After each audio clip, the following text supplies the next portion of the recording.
So there are a few misbeliefs in running, as you might know, such as damaging your knee or your joint while running, or that the longer your runs are each day, the better you get. I think this topic specifically is preventing many people to run who do want to run, but because of many misconceptions in running, they're not. So that's why I see myself responsible in this video to tackle such concerns, and moreover, it should motivate those who don't run because they heard so many things about running. So I begin with probably the most common misbelief in running, which is damaging your knee or your joint. And according to many other experts, under specific circumstances, this myth is actually true. Like Chris Trianos, a certified athletic trainer and the medical coordinator for the Boston Marathon, said that it's a matter of how you get started and it's a matter of slow progression.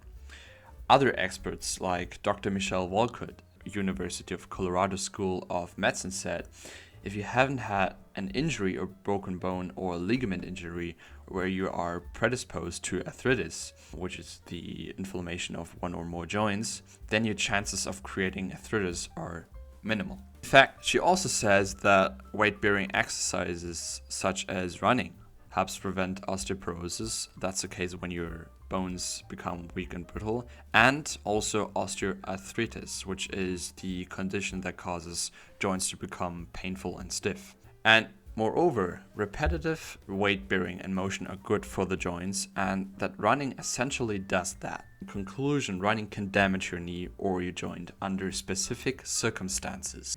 But that's not an excuse that you are not capable of running.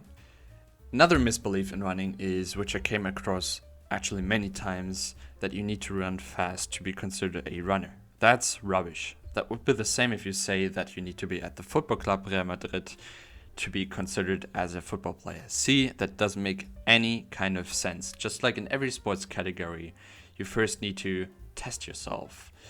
When it comes to running, as soon as you know where you are, you can decide for yourself, do I slowly want to increase my speed, distance, or the regularity in running? Or am I just having fun where I am right now? So don't think ever that anyone can decide what and how you do it. So please put this myth out of your mind, okay? Another really common misbelief is that not anyone is built for running, and many people think that, especially beginners, because they might have done some running, but they expected more from themselves because they see people like Eliud Kipchoge, who is running an average around 4 minutes and 30 seconds on a mile on 42 kilometers, for example, at the London Marathon in 2019, and at the end he needed 2 hours, 2 minutes and 37 seconds. That's unbelievable. But my point is to have realistic goals, and even if you can't reach by doing 1 or 2 runs, try not to be upset.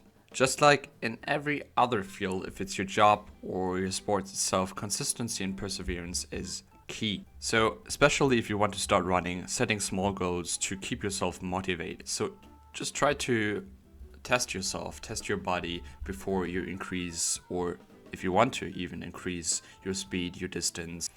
To the myth that not everybody is built for running, according to the Harvard professor of human evolutionary biology, Daniel Lieberman, we are all runners.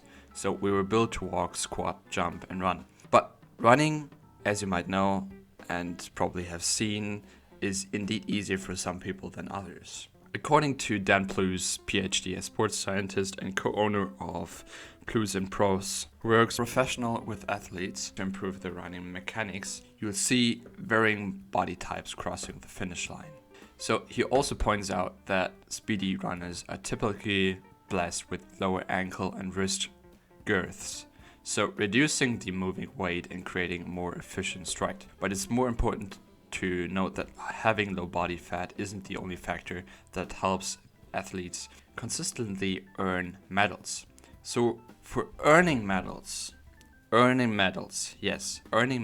are tiny things which makes differences, but for the normal human being who runs against himself, this is actually not interesting, because people like Eliud Kipchoge are professional runners and they are looking after those tiny things. But You just want to run and have fun. So please remember, if you want to run, there's nothing which will stop you.